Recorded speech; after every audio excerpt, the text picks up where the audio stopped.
नमस्कार मित्रांनो. तर आजच्या भागामध्ये सानिकाने घेतला खूप मोठा निर्णय आणि शुभू करणार श्रावणीची इच्छा पूर्ण. तर ती इच्छा काय आहे? चला तर बघूया. तर आजच्या भागामध्ये असं बघायला मिळतं, श्रावणी ते रुद्र सर, तुम्हाला आमची कंप्लेंट घ्यावीच लागेल आणि तुम्ही जर या स्वीटीचं ऐकलं आणि आमची कंप्लेंट नाही घेतली ना, तर तुमचं काय करायचं मी बघते. रुद्र म्हणतो ठीक आहे. स्वीटी म्हणते ठीक आहे, काय ठीक आहे? हे बघा रुद्र सर, तुम्ही असं काही करणार नाही. रुद्र म्हणतो नाही स्वीटी, मला कंप्लेंट घ्यावीच लागेल. मी जर असं केलं नाही तर माझ्या नोकरीचा प्रश्न आहे. स्वीटी म्हणते हे काय बोलायला, म्हणून तुम्ही माझ्या भावाला आतमध्ये घालणार? आता रुद्र काय ऐकत नाही आणि श्रावणीला म्हणतो चला. आता मात्र स्वीटीचे सगळे दोर तुटतात.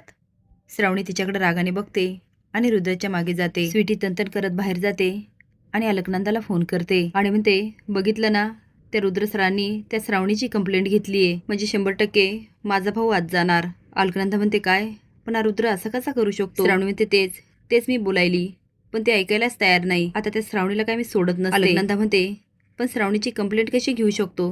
त्यासाठी तर सानिकाची गरज आहे. स्वीटी म्हणते तीच आली आहे कंप्लेंट द्यायला. अलकनंदा म्हणते काय, सानिका तिकडे आली आहे? अरे देवा, ही श्रावणी तर खूपच हुशार निघाली. म्हणजे आता रुद्राला तिची कंप्लेंट घ्यावीच लागणार.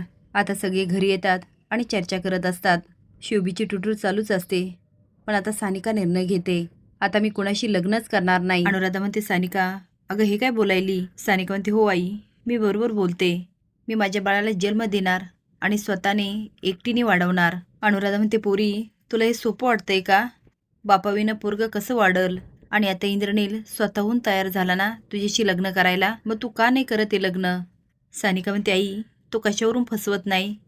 मागच्या वेळेस पण मी त्याच्यावर विश्वास ठेवला आणि मागच्या वेळेस तुम्हाला कुणाला नाही सांगता मी त्याच्यासोबत गेले आणि तू बघितलं ना, तो माझ्यासोबत किती वाईट वागला. आता ह्या पुढं करणार नाही हे कशावरून? अनुराधा म्हणते अगं पोराचा विचार कर आता, तू एकटी कशी वाढवणार त्याला? श्रावणी म्हणते अशा कितीतरी मुली आहे ज्या नोकरी करतात, मेहनत करतात. मला वाटतं हे सानिका नक्की करू शकेल.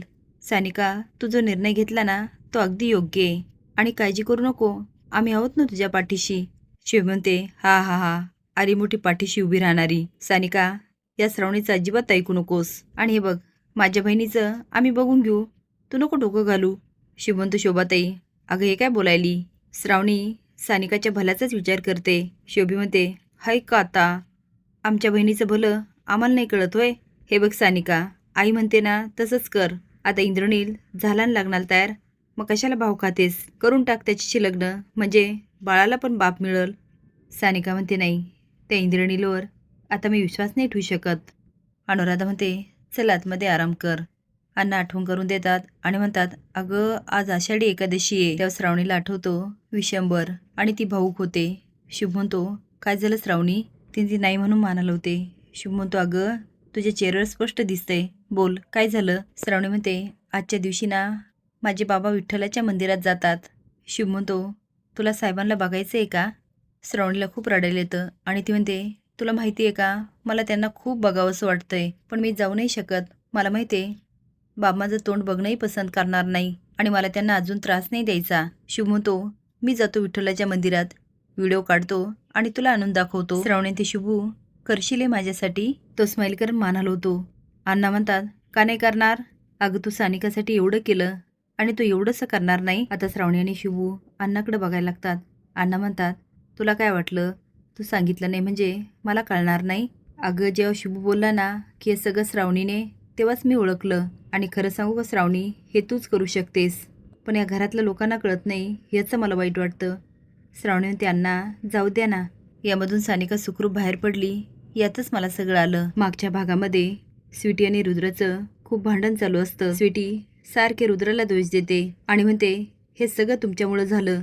रुद्रा त्या तिला बोट करत म्हणतो ए स्वीटे, माझ्यावर नाही घालायचा, हे सगळं तुझ्या मूर्ख भावामुळे झालंय. स्वीटी म्हणते माझ्या भावाला काही नाही म्हणायचा. रुद्र म्हणतो मी बोलणार, काय करणार आहेस तू? हे बघ, मी माझं काम चोख केलं होतं, तुझ्या भावाने माती खाल्ली त्याला मी काय करू? पण काय केल्या स्वीटी काय ऐकत नसते आणि आता रुद्र पण खूप भडकतो. तेव्हा घाडगे पाटील आणि अलकनंदा मध्ये पडते. घाडगे पाटील म्हणतात साहेब तुम्ही शांत व्हा, स्वीटे तू पण शांत हो. अलकनंद म्हणते स्वीटी अगं मी करते ना तुझी मदत, हे बघ माझ्यावर विश्वास ठेव, मी तुझ्या भावाला काही होऊ देणार नाही. पण आता सगळं होऊनही अलकनंदा काय धावून येत नाही आणि गाडगे पाटील तर लांबच राहतात. तुम्हाला काय वाटतं, या स्वीटीचा माज असाच उतरायला हवा का? असेच नवीन अपडेट जाण्यासाठी लाईक आणि सबस्क्राईब करा. धन्यवाद.